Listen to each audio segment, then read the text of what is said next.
Hey everyone, it's Terrence from Terrence Sales Real Estate. If you've ever wondered how rent-to-own works, this video is for you. Today we're breaking down the three main paths. One is renting, two is leasing with the option to buy, and three is a lease purchase contract, also known as a land contract. Understanding these differences is very important because choosing the wrong path can cost you time and a bunch of money. Whether you're looking for flexibility, a chance to own in the future, or a commitment to buy, each option comes with risk and benefits. Today, I'm going to share some real-world experiences and scenarios to help you see which one might fit you best. Let's jump right in. Number one, renting a home. Let's meet Jason. He moved to Chicago for work and needed a place fast. He signed a lease. He's paying $1,800 a month. He loves his apartment. But 2 years later, he realizes he spent over $40,000 on rent and has nothing to show for it.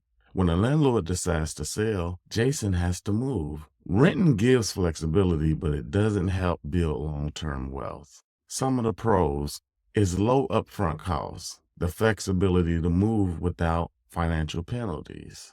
You have no responsibility for major maintenance, repairs, or any upkeep on the property. Here are some of the cons.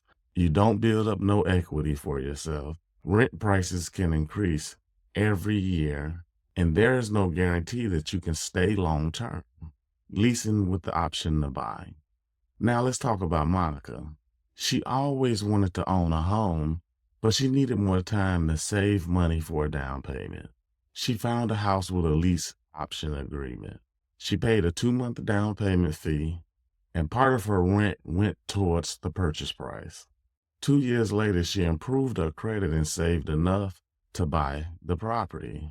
This worked out great for her, but it's important to have a professional like myself or a real estate attorney to review the contract. Why?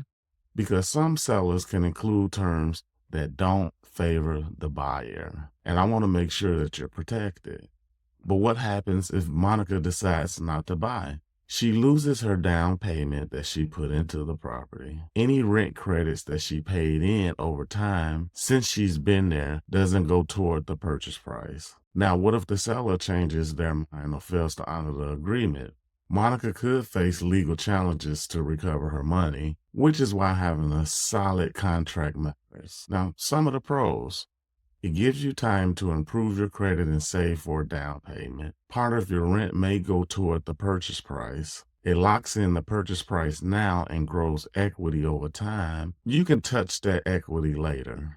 Some of the cons. Upfront down payment fee is non-refundable if you don't buy it. The terms may favor the seller, making it hard to exit the contract. And a seller may not renew the option if you're not ready at the negotiated time of signing contract. Now let's go into number 3, the lease purchase agreement, or sometimes it's called the land contract. Now let's meet Marcus. He was excited to own a home, but couldn't get a mortgage right away. He signed a lease purchase agreement or a land contract, thinking it was the perfect solution for him. As part of the agreement, he paid a down payment and a portion of his monthly rent will be applied toward the purchase price, just like the lease with the option to buy. This looked like a great path to home ownership for Marcus, so he went forward with signing a 5-year contract, which means he needed to pay the seller the total amount in full in 5 years. And this is what he did. 2 years later, Marcus was able to secure a mortgage and successfully purchase the home. It was easier for him due to a land contract is looked at as a refinance instead of a new home purchase. Also, he built equity early through paying his rent, and because the market increased, he now gets to keep the increased value of the property. But what happens when things don't go as planned?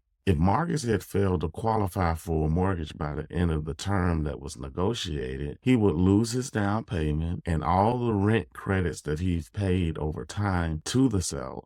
Now let's take a look on the other side. If the seller failed to honor agreement, let's just say, for example, the seller defaulted on their mortgage or just refused to sell or the contract, Marcus could have faced a legal battle to either recover his monies that he's paid into or force the owner to sell the property. This is why it's very important to have a solid contract and work with a professional. Some of the pros in doing a land contract is a great option for buyers who can't qualify for a mortgage right away, but they have a little capital to invest. It also allows you to lock in the home right away, and you get to build equity immediately. In most of the contracts, the sellers will offer flexible financing terms, or what we like to call creative financing, to get the deal facilitated.